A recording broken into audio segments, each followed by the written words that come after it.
Bonjour Monsieur Mario Mendoza. Bonjour. Oui. Pouvez-vous nous parler de votre projet, le PRSPDA, qui est une branche de la Banque mondiale sur les investissements? Oui, merci. C'est un projet de réhabilitation du secteur privé et d'appui à l'investissement dans l'agro-industrie, développement de l'agro-industrie. Nous sommes ici pour faire l'attraction d'investissement en Guinée-Bissau, pour avoir des investisseurs et pour aller à Guinée-Bissau faire la même chose. On a un exemple de Georges Arey, du groupe Arey, qui ont pris tout le risque, ils sont là, ils sont déjà dans une usine ils ont fait un investissement dans une usine de 2000 tonnes de noix brutes. Oui. Ils sont en train de transformer, ils sont déjà 3 années en Guinée-Bissau. Ils n'ont pas ils sont là pour dire qu'est-ce qu'ils ont trouvé en Guinée-Bissau ou pourquoi Guinée-Bissau. Oui. Il y a l'institution du département de gouvernement qui est Guinée-Bissau Investment qu'on est en train de les aider à faire cette promotion. On a recruté l'entreprise, une organisation Technoservice. Okay. Qui sont en train de faire tous les matériels promotionnels pour la traction d'investissement à Guinée-Bissau. D'accord. Et l'autre chose, c'est qu'ils ont le business plan promotionnel aussi. D'accord. Pour différentes tailles d'usines, différents niveaux d'investisseurs. Ils ont déjà un matériel de base, sans aller voir quelque chose ou changer avec quelqu'un, mais ils ont déjà un matériel d'orientation pour savoir comment ils peuvent faire l'investissement à Guinée-Bissau, dans quelle taille, dans quel niveau. On a prêt de faire ça. Parce que dans notre projet, il y a 2 composants. Il y a un composant d'agro-industrie, il y a un autre composant d'environnement des affaires et d'entrepreneuriat. Dans le domaine d'entrepreneuriat, on a un fonds pour aider des jeunes entrepreneurs à créer leurs entreprises et on a un fonds pour financer 25 femmes, initiatives de femmes et 25 initiatives d'hommes. On a cette préoccupation d'avoir les 2 parties pour équilibrer. D'accord.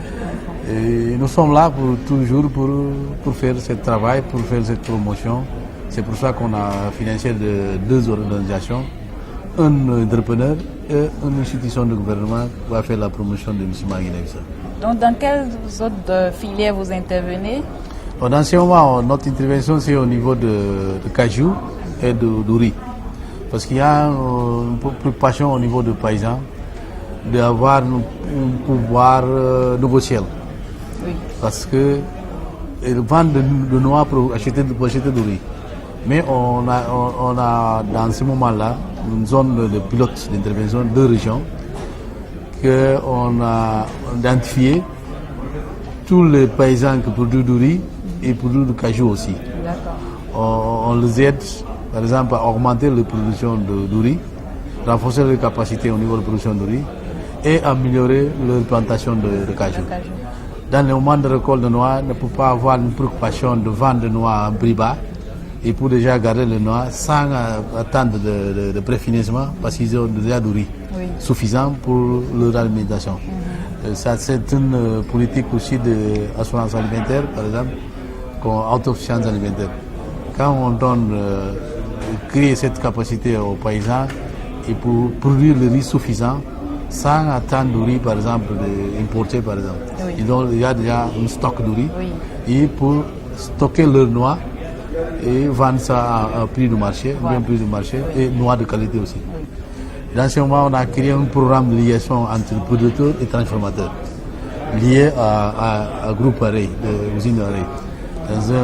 Avec 3 ONG locales, on leur renforce leur capacité. À partir de cette capacité, ils pouvons déjà travailler directement avec les paysans. Ils achètent tous les noix des paysans à un prix stable et des usines aussi. Et pour déjà négocier avec des banques un prix stable. Parce que si vous n'avez pas un prix stable, vous ne pouvez pas acheter de noix de quantité que vous avez prévu, par exemple, au début de la campagne. Mais on a créé un prix moyen bon pour deux parties, pour le producteur et pour l'usine. Oui. Le producteur peut gagner, par exemple, l'usine aussi peut gagner. On a sous le prix de 460 francs CFA par kilo au début de campagne jusqu'au fin de campagne. D'accord. Parce que le prix moyen que le producteur trouve normalement quand il le vend de noix pendant la campagne, c'est environ 300 francs, 350 francs. Mais on donne déjà 460 francs comme moyen et pour déjà satisfaire tout le besoin de producteur, soit de besoin aussi de transformateur. Oui. Dans ce moment-là, on ne peut pas le dire de producteur pour nous vendre tout le noix à usine. Mais on a laissé tel pourcentage pour le pouvoir, au fin de campagne, faire la comparaison. Voilà. Ce qu'il a vendu à usine et ce qu'il a vendu directement à quel exportateur. Exactement. C'est ça une des initiatives qu'on a dans le secteur de cajou dans ce moment-là. Et lié au riz, à cause de créer cette capacité de producteur d'avoir un prix mieux et être compétitif par rapport l'intermédiaire aussi au niveau des filières. Alors j'aimerais savoir, est-ce que votre projet est en partenariat avec le gouvernement? Parce que pour faire ce genre d'activité, il faut vraiment un partenariat avec les gouvernements des pays. Oui, le gouvernement c'est un soumissaire, dit dans le langage de la Banque mondiale, c'est un client de la Banque mondiale. C'est un prêt. Un crédit à la Banque mondiale. Je sais toujours que vous parlez de l'argent de la Banque mondiale, il y a tout le processus de procurement de Banque mondiale. Et nous sommes là comme assistants techniques pour suivre, pour aider les gens à lier le projet avec le bénéficiaire. Et c'est pour ça que le projet aussi c'est du gouvernement, avec un fonds de financement de crédit de la Banque mondiale. Et nous sommes dans le bureau là pour